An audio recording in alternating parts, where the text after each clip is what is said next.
आप सभी को राधाष्टमी की शुभकामनाएं। भगवान कृष्ण प्रेम को देवी का रूप दे दिया।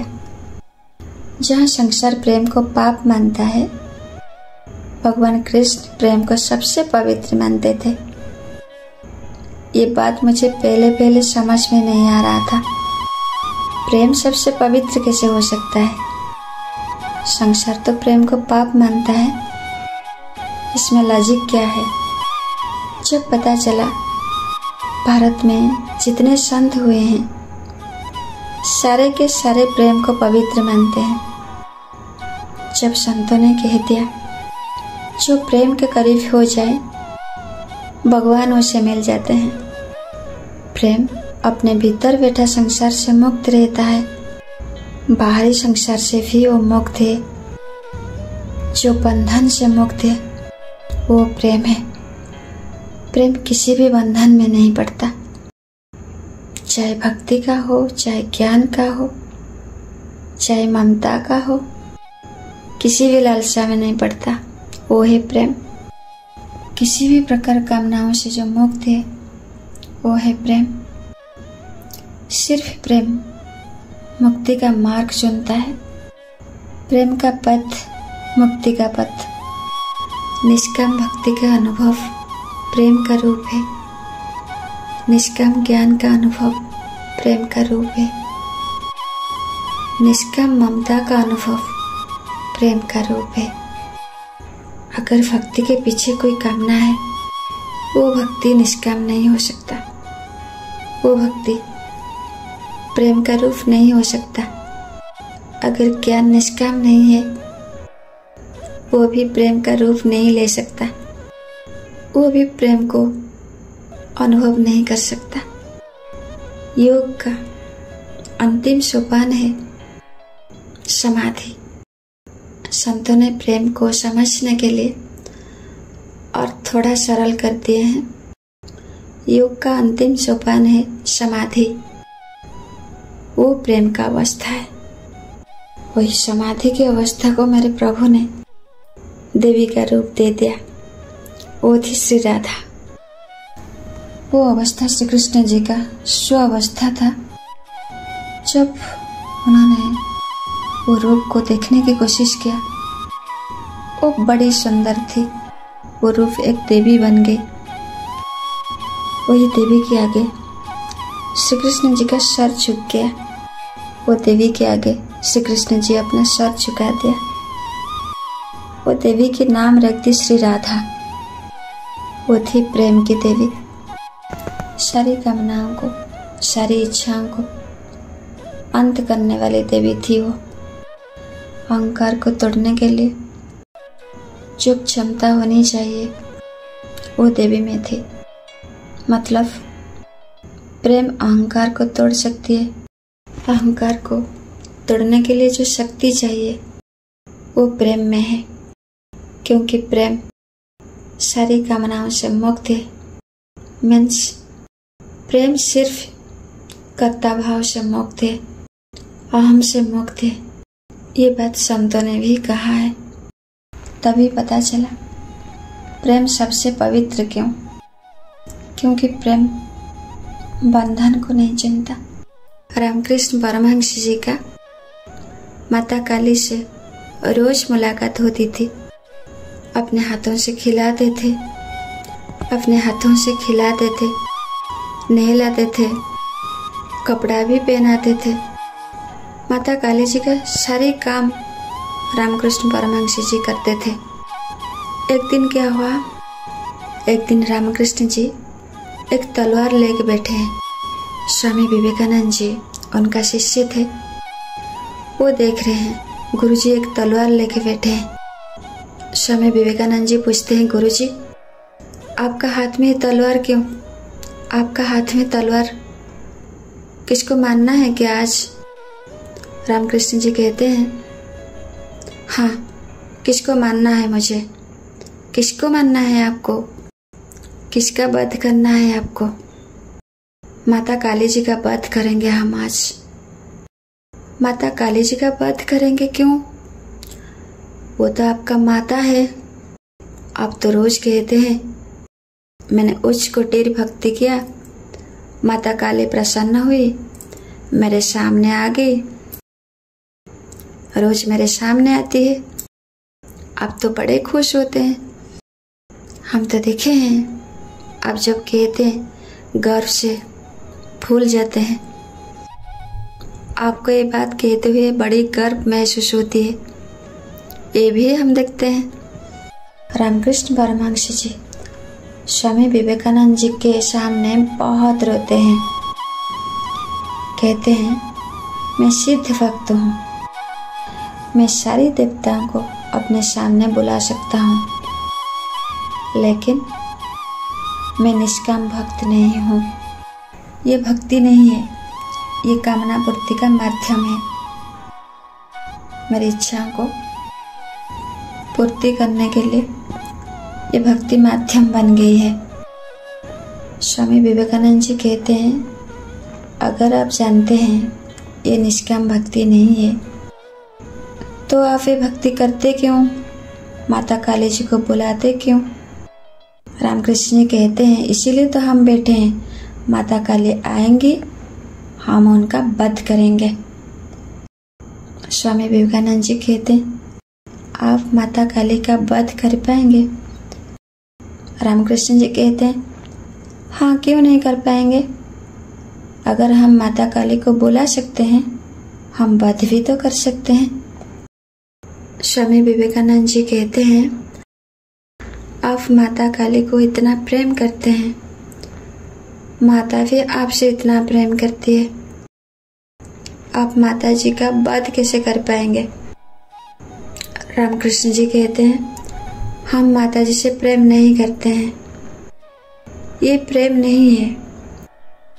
मेरी भक्ति में प्रसन्न होके माता मेरे को दर्शन देती है। मुझे सुबह से रात तक एक कामना रहती है, माता कब आएंगी। मेरे भीतर एक कामना है, माता आए और मुझसे मिले। हम सुबह से रात तक माता रानी का प्रतीक्षा करते हैं। मेरे भीतर प्रबल कामना है, अति प्रबल इच्छा। कामना किसी प्रेम का नाम नहीं है। ये कामना को मुझे अंत करना है, ये अंतिम कामना है। ये कामना जब अंत हो जाएगी, तभी जाके मेरे भीतर प्रेम का उदय होगा। माता काली आती है। रामकृष्ण परमहंस जी माता काली का वध करते हैं, अपने भीतर छिपा कामना का वध कर देते हैं रामकृष्ण जी। तब से माता काली का आना बंद हो जाता है। उसके बाद रामकृष्ण जी समाधि में चले जाते हैं। अनेक दिनों तक रामकृष्ण जी बहुत दिनों तक समाधि में रहते हैं। स्वामी विवेकानंद जी से कहते हैं, मार्ग चाहे कोई भी हो, भक्ति का मार्ग हो या ज्ञान का मार्ग हो, पाना तो है प्रेम को। बिना प्रेम में भक्ति निष्काम नहीं बन सकता। बहुत बड़ी बात रामकृष्ण जी कहते हैं, मैं माता काली को बुला सकता हूँ, लेकिन माता काली मेरी आत्मा का दर्शन मुझे नहीं करा सकती। प्रेम मेरा आत्मा का साक्षात्कार मुझे करा सकता है, प्रेम आत्मा का दर्शन करा सकता है। रामकृष्ण परमहंस जी इतना उच्च कोटि भक्त थे, निष्काम भक्त थे। स्वामी विवेकानंद जी को कहते हैं, मेरा मार्ग भक्ति था, तुम्हारा मार्ग ज्ञान। मार्ग चाहे ज्ञान हो या भक्ति, अंत में प्रेम को पाना ही है। कामनाओं का अंत के बिना प्रेम को पाना असंभव है। मैं भक्त था, भक्ति से मुक्त नहीं था। तुम ज्ञानी हो, ज्ञान से मुक्त हो जाओ। स्वामी विवेकानंद जी रामकृष्ण परमहंस जी से भक्ति को समाधि में ले बिना आत्मा का दर्शन नहीं हो सकता। ज्ञान का समाधि होने बिना आत्मा का दर्शन नहीं हो सकता। आत्मा का ज्ञान नहीं हो सकता। आत्मा का ज्ञान सबसे बड़ा ज्ञान है।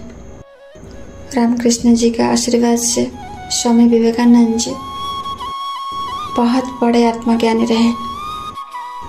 ये बात पूरा भारत को पता है। शरीर भाव से या देह भाव से मुक्त होने के बाद जो अवस्था को हम अनुभव करते हैं वो है प्रेम की अवस्था। चाहे ममता हो, ज्ञान हो, भक्ति हो या ध्यान हो, देह भाव से जब मुक्त हो जाता है, शरीर भाव से जब मुक्त हो जाता है, वो प्रेम की अवस्था को पकड़ लेता है। वो प्रेम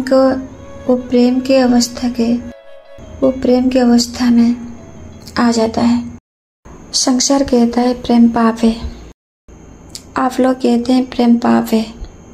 जी बिल्कुल, आप लोग सच कहते हैं। संसार का प्रेम पाप है, क्योंकि संसार का प्रेम देह भाव से जुड़ा रहता है। संसार का प्रेम धार्मिक है, जैसे शरीर। लेकिन मेरे प्रभु श्री कृष्ण जी ने जो प्रेम का बात कहते हैं, भारत में प्रेम को बहुत बड़ी आध्यात्मिक सम्मान मिला है। श्री कृष्ण जी ने सारी सम्मान एक नारी को दे दी थी। वो थी देवी श्री राधा, निष्काम प्रेम का हकदार। श्री राधा हो सकती है, या मीरा जी हो सकते हैं, या हनुमान जी हो सकते हैं, सारे संत हो सकते हैं। वो देवी की चरणों में कोटि नमन। श्री कृष्ण जी जिस प्रेम का बात कहे हैं, संतों ने जिस प्रेम का बात कहे हैं, वो पवित्र है आत्मा की तरह, क्योंकि वो प्रेम आध्यात्मिक है। हम लोग कहते हैं ना, मुझे बच्चों से प्रेम है, मेरे पति से मुझे बहुत प्रेम है। ये प्रेम नहीं है, ये बंधन है, ये पवित्र भी नहीं है, क्योंकि ये आध्यात्मिक नहीं, क्योंकि ये प्रेम देहभाव से जुड़ा है।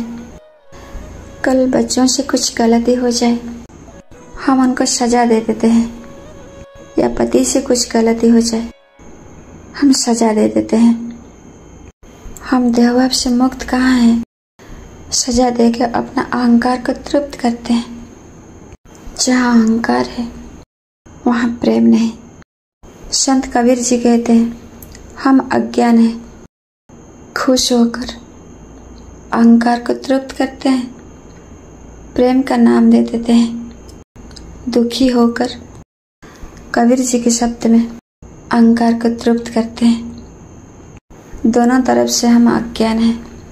हम लोग सिर्फ संत कबीर जी के शब्द में, हम लोग सिर्फ अपना अहंकार को तृप्त करने के लिए भक्ति का बहाना ढूंढते हैं, ज्ञान का बहाना ढूंढते हैं, ध्यान का बहाना ढूंढते हैं, ममता का बहाना ढूंढते हैं। ये सब देहभाव से जुड़ा है। जिस दिन हम लोग कामनाओं से मुक्त हो जाएंगे, ये सारे के सारे सब कामनाएं हैं। जिस दिन हमारे भीतर बिंदु मात्र कामना बचेगी नहीं, हम प्रेम को उपलब्ध होंगे। कामनाओं को तृप्त करने का ये सिर्फ सहारा है।